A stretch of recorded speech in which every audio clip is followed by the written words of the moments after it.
새로운 시청자 확보를 위해서는 그럼 어떻게 해야 되냐라고 많이들 이제 궁금해하실 텐데요.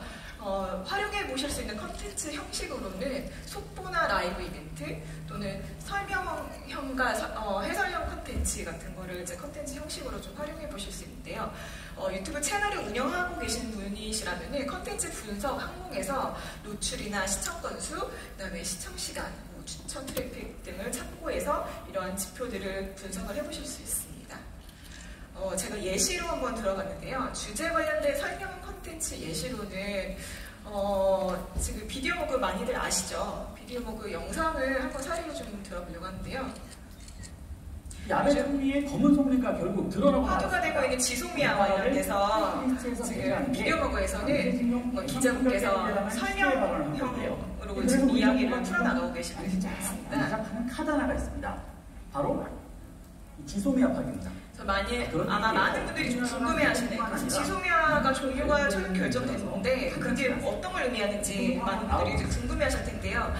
지금 아마 그 질문사항들에 대해서 댓글로 달린 거를 이제 이분들은 영상으로 그 댓글에 대한 답변을 이제 스토리텔링 형식으로 풀어나가고 계시는데요. 우리말로 하면 군사정보 보호 협정입니다. 보통 서로 다음으로 활용하실 수 있는 거는 이제 실시간 스트리밍인데요. 해외 사례를 좀 들어봤어요. CBS 뉴스에서 지금 화제 뉴스로 이제 한미 정상회담을 실시간 라이브 스트리밍을 한 사례입니다.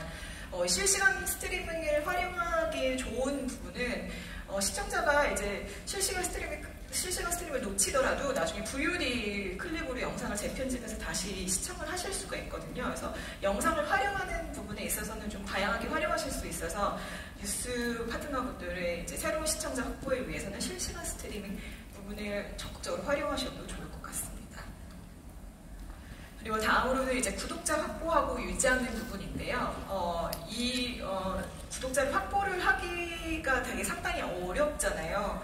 왜냐면 수많은 컨텐츠 중에서 내 영상을 누르고 지속적으로 내 채널에 와서 이제 구독을 한다는 것 자체가 채널 운영하시는 분들 입장에서는 되게 어려운 부분 중에 하나일 텐데요. 그런 분들을 좀 타겟팅 할 수 있는 그런 컨텐츠 형식으로는 주요 컨텐츠 연작이라던가 전문가 게스트를 출연시켜서 뭔가 좀 전문성 있는 논의를 다룬다든가 아니면 이제 스토리텔링 형식으로 이야기를 풀어나갈 수 있는 컨텐츠를 활용해 보실 수가 있습니다. 그리고 컨텐츠 분석 항목으로는 이제 구독자 증가나 시청 시간, 잠재 고객 보유 정도로 이제 데이터 정도를 분석을 해보실 수 있고요. 제가 예시로 드린 전문가 인터뷰 영상에 대해서는 지금 한국경제신문에서 운영하는 부동산 전문 채널 집코노미를 예시로 들어봤어요. 여기에서는 이제 전문가를 초대해서 기자가 시청자의 눈높이에 맞는 그 질의응답을 하는 그런 인터뷰 형식의 시리즈를 지금 제작을 해서 연재를 하고 계십니다. 그리고 다음으로는 이제 커뮤니티 만들기 부분입니다. 유튜브 채널을 운영하시는 분이라면 아마 공감하실 수도 있을 텐데요. 유튜브 채널을 하나의 마을로 이제 비교를 하자면 그 안에 이제 구독하시는 분들은 그 마을에 사시는 사람들인데 그분들이 이제 커뮤니티를 구축을 하고 마을을 성장시키기 위해서는 이제 그 구독자들이 활발한 활동들이 필요한 부분입니다. 그만큼 이제 커뮤니티 구축이 유튜브 채널에 있어서 가장 중요한 부분 중에 하나인데요. 뉴스 컨텐츠 같은 경우에는 이제 커뮤니티 구축을 하기에 이제 가장 좋은 것 중에 하나가 Q&A 형식이나 토론 형식의 컨텐츠 형식을 활용을 해보실 수 있습니다. 지금 예시로 든 거는 제 앞에 세션에서 이제 김기현 기자님이 설명하셨던 것처럼 댓글 읽는 기자를 제가 예시로 들어봤는데요. 대들기 같은 경우에는 지금 FAQ 같은 경우 이제 이 댓글 읽는 기자분들한테 질문한 사항들에 대해서 답변을 영상으로도 이제 찍으셔서 올리셨더라고요. 최근에 이제 구독자 몇만 이상 달성하셔가지고 관련된 라이브도 진행을 하셨었는데요. 이런 댓글 읽어주는 기자들이 사례가 되게 좋은 게 이제 시청자들은 이제 채널에 자기가 구독하고 있는 채널에 되게 한 중요한 일부분인 거를 좀 느낄 수 있도록 해주는 부분이 있고 그리고 그들의 좀 적극적인 참여를 유도하는 그런 좋은 사례로 제가 설명을 드리고 싶습니다. 두 번째로 전략으로는 이제 차별화된 특성을 활용하는 부분인데요. 기자의 전문성이 좀 돋보일 수 있는 기회를 제공하기에는 되게 좋은 플랫폼입니다. 유튜브가. 그래서 방송 기성 매체에서 이제 다루지 못했던 내용들을 기자분이 이제 영상화해서 좀 심도 있게 다룰 수 있는 부분이고요. 엠빅뉴스 사례를 들었는데요. 이 엠빅뉴스 같은 경우에는 이 기자분께서 요즘 화두되고 있는 그런 주제들에 대해서 직접 본인이 체험을 하시고 거기에 대해서 이제 시청자 입장에서의 시각으로 얘기를 해주시는 영상인데요. 좀 이런 영상을 만들 때 좀 고려하셔야 될 부분에 이제 모두가 이해하기 쉬운 용어를 좀 사용하시는 게 도움이 되실 겁니다.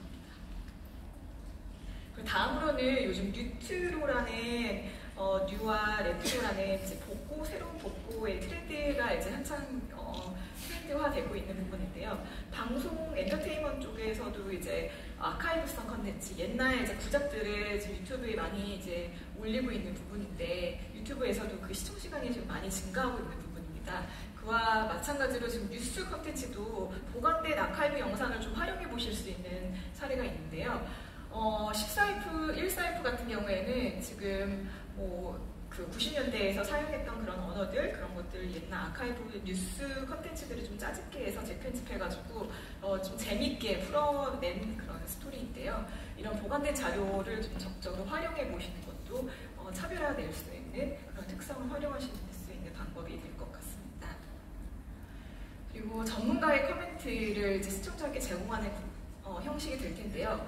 제가 이제 해외 사례도 들었는데 월스트리트저널에서 지금 올린 영상이에요. 월스트리트저널의 제이슨 벨리니 기자분인데 이분은 이제 실험실에서 배양된 음식을 좀 최초로 사례를 취재를 하고 그분이 이제 직접 음식을 먹어보는 그런 경험을 이제 시청자랑 공유하는 영상을 만들어봤어요. 그래서 이런 전문가 코멘트를 이제 시청자에게 제공하는 것도 뭔가 다른 유튜브 내에서의 컨텐츠와 좀 차별화할 수 있는 그런 일이 될 것 같습니다. 그리고 세 번째로 발견되기 쉬운 프로그램인데요. 아마 아시다시피 유튜브는 TV랑 좀 다른 시청 환경을 갖고 있어요. 그래서 이제 시청자가 유튜브에서는 TV와 다른 환경의 시청 환경에서 영상을 보고 있다는 것을 항상 염두에 두고 계셔야 될 것 같습니다. 그래서 유튜브 운영하시는 분이시라면 아마 유튜브 분석 툴을 통해서 이 트래픽 소스를 확인을 해보신 적이 있으실 텐데요. 유튜브 홈과 추천에서 거의 80% 이상의 트래픽이 발생을 하고 있습니다. 검색 결과 같은 경우에는 한 3, 4년 전만 해도 한 20% 정도 비중을 차지했었는데요. 최근 들어서는 검색을 한 번 정도 했거나 아예 하지 않았는데도 내가 딱 보고 싶은 영상을 홈에서 보시는 경험들 많이 해보셨을 거예요. 그만큼 이 알고리즘 자체가 이제 학습을 하고 있고 그만큼 더 정교해지고 있다는 부분인데요.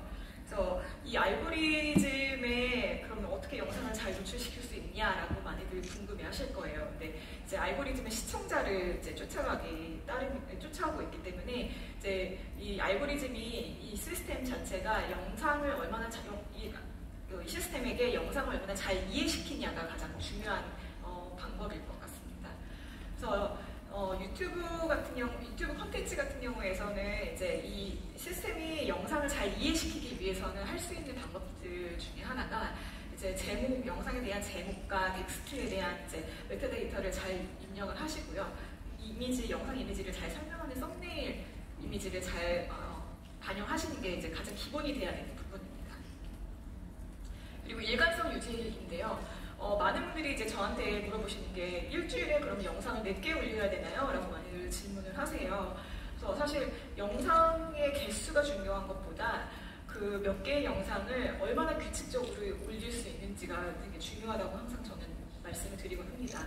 그만큼 이제 규칙적인 업로드는 내 채널에 오는 사용자에게 이제 시청 습관을 만드는 게 되게 중요한 도구로 활용이 되고 있기 때문에 이제 규칙적인 꾸준히 업로드 할 수 있는 거를 계획을 하셔서 진행을 해주시는 게 중요할 것 같고요. 다만 예외사항으로는 이제 뉴스 속보나 큰 이벤트 같은 경우에는 최대한 빨리 수시로 업데이트를 하셔가지고 이제 시청의 편의성을 좀 높이시는 거를 이제 주의를 하시면 좋을 것 같습니다. 그리고 왼쪽 그래프 같은 경우에는 이제 일관성 있는 업로드가 그럼 과연 시청 시간과 얼마나 연관이 있느냐라고 이제 질문에 답변을 드릴 수 있는 그래프인데요. 보시면은 이제 오렌지색 그래프가 이제 영상 업로드하는 주기를 나타내고 있고요. 그리고 파란색 그래프 자체가 이제 워치타임, 시청 시간을 나타내고 있습니다.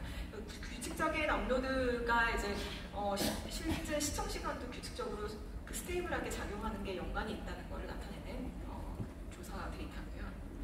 그리고 마지막으로는 유튜브에서 이제 가장 큰 장점이라고 하면은 유튜브 안에서는 이제 다양한 콘텐츠를 실험을 해보실 수 있으세요. 방송에서 하지 못하셨던.